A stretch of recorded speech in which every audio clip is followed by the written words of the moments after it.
Bapak Ibu, para kadang kinasih simbah-simbah lan adik-adik, para rama suster bruder berkah dalem Gusti. Sugeng rawuh wonten ing PDSK channel menika. Kados pundi kabar panjenengan? Mugi-mugi bagas kasarasan kesehatan kawilujengan tansah mengku kula panjenengan sami anggenipun nglampahi gesang ing dinten menika. Lan mugi-mugi lumantar panglimbang basa Jawi waosan Injil kula panjenengan sansaya saged gayuh iman kapitadosan ingkang leres lan mantep. Langkung-langkung anggenipun kula panjenengan bangun semangat pamartobat ingkang sejati ingkang estu ngawuhaken kasainan-kasainan tumraping gesang pasrawungan.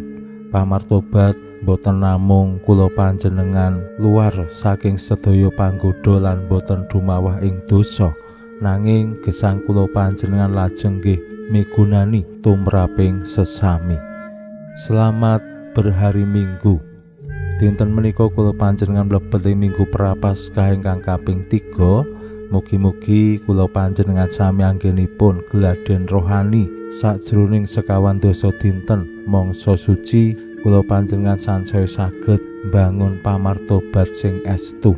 Temtu boten namung kula panjenengan menyesali ngeduwungi sedaya dosa lan boten badhe tumindak dosa malih-malih, nanging semangat menika dados landhesan anggenipun bangun gesang enggal saklajengipun. Lemar tobat aja mung kapok lombok ing mangsa Prapaskah menika, ning ya mangsa Prapaskah dados srana anggenipun kula panjenengan bangun gesang ingkang langkung sae jejering murid dalem Gusti. Mila pamartobat boten namung ing mangsa Prapaskah ning ya sajroning uripe awake dhewe. Kanthi martobat kula panjenengan bangun gesang suci sansaya wantun ngawonaken panggoda lan dosa, saengga gesang kula panjenengan lajeng saged sansaya migunani tumraping sesami. Temtu kanthi cara poso, ndonga lan dana.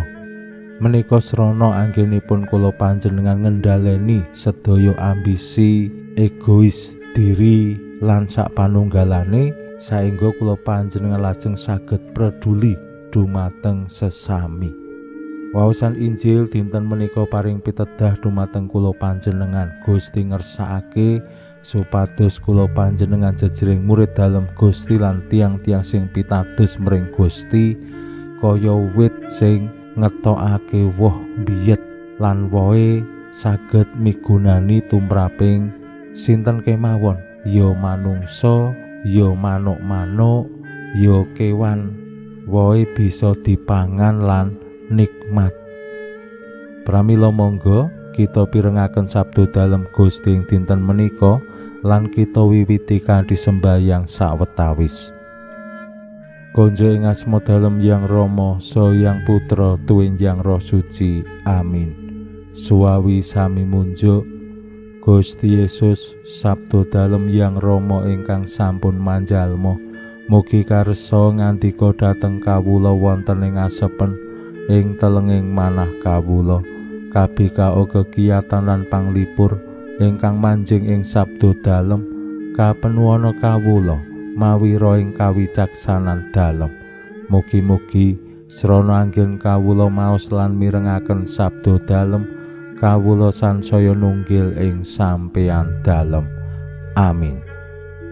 Waosan Injil kapethik saking Injil Lukas bab 13 ayat 1 ngantos dumugi 9.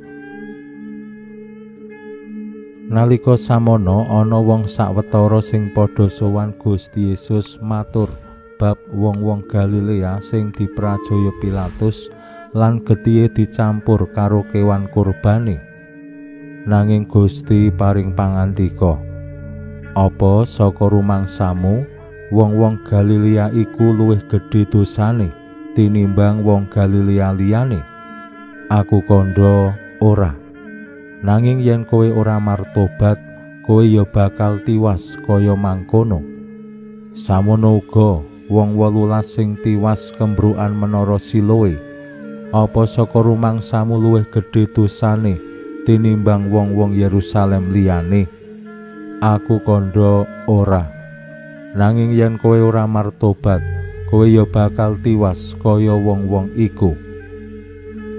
Gusti banjur ngandikaake pasemon mangkene, ana wong duwe wit woh-wohan ing kebon anggur.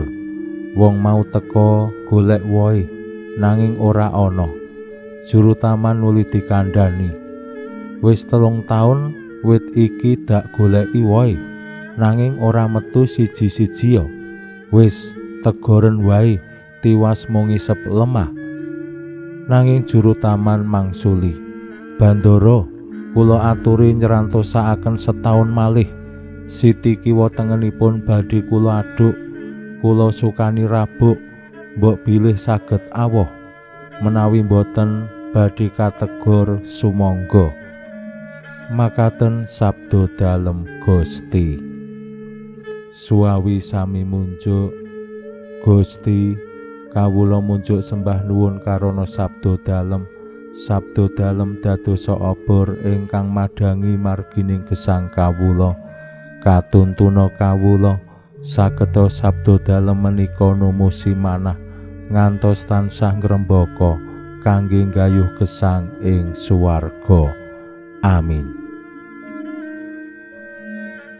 Bapak Ibu para kadang kinasih simbah-simbah lan adik-adik, waosan Injil nyariosaken bilih wonten pemahaman tiang-tiang sing cilaka, sing katiwasan kanthi cara sing boten lumrah menika amargi dosa, amargi uripe ora apik, amargi saka polah tingkahe sing pancen lajeng nuwuhake kemalangan.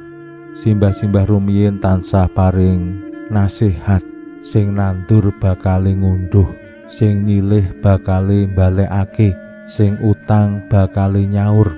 Menika dados pratandha bilih menapa sing dados sikaping gesang sakmenika ing sakmangke bakal ana hasile, ana pituwase. Ambuh pituwase kuwi apik po ala gumantung tumindake saiki. Nek saiki wonge apik, mengko ya wohe apik. Nek saiki wonge ala, mengko ya sing diundhuh kuwi piyala. Menika tumraping simbah-simbah, ning Gusti Yesus paring pitedah bilih tiang-tiang sing menilai, sing nyawang kacilakan menika amargi dosa. Tumraping Gusti Yesus sing penting awake dhewe. Aja ngasik mung nyawang wong liya ning ora gelem nyawang awake dhewe.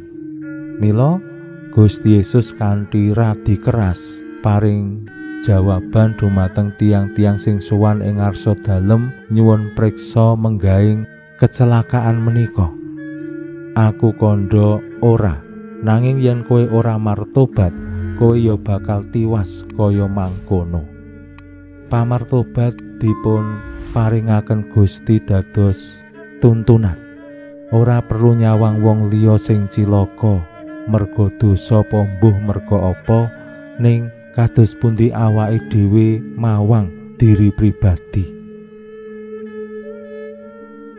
Kula panjenengan dikersakake jejering pribadi martobat, ampun ngantos mung seneng nyawang wong liya ning ora nyawang awake dhewe. Menika sing kadang kala nggih mboten gampil.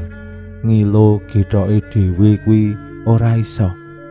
Ning Gusti ngersakake kedah mekaten. Awit ing mangsa Prapaskah kula panjenengan sampun mlebet ing Minggu Prapaskah kaping 3. Kula panjenengan kedahipun nggih langkung anggenipun bangun semangat tobat. Ora mung merga aturan poso, pantang, sesirik lan ndonga dana, ning ya Pancen menika dados kesadaran sing awake dhewe butuhake kanggo mbangun urip anyar.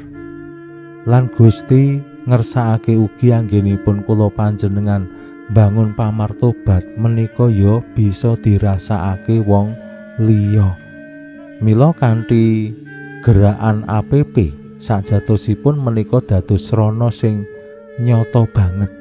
Awake dhewe poso sesirik terus duwite hasil poso sesirik dicemplungake ing kotak APP. Menika wujud wohe poso sesirik awake dhewe dirasakake wong liya, langkung-langkung tiang-tiang sing miskin sing keserakat. Duwite sing awake dhewe cemplungake ing kotak APP ing sakmangkih bakal dados modal, dados srana paring kapredulan dumateng KLMTD, wong-wong sing kecil, lemah, miskin, tersingkir lan difabel. Lan tentu kados ingkang kula aturaken ing ngajeng kala wau ora mung pas Prapaskah tok, ning wonten ing gesang kula panjenengan awake dhewe wani kurban, wani prihatin, wani poso, wani ngurangi supaya apa? Awake dhewe bisa asung pambiyantu dumateng tiyang sanes. Pinuji Allah sakmenika sarta ing salami-laminipun. Salam sehat, salam bahagia, salam katentreman. Lan mugi-mugi lumantar panglimbang dinten menika kula panjenengan tansah jinangkung ing berkah dalem Gusti ingkang Maha Kuwasa, Hyang Rama saha Hyang Putra tuwin Hyang Roh Suci. Amin.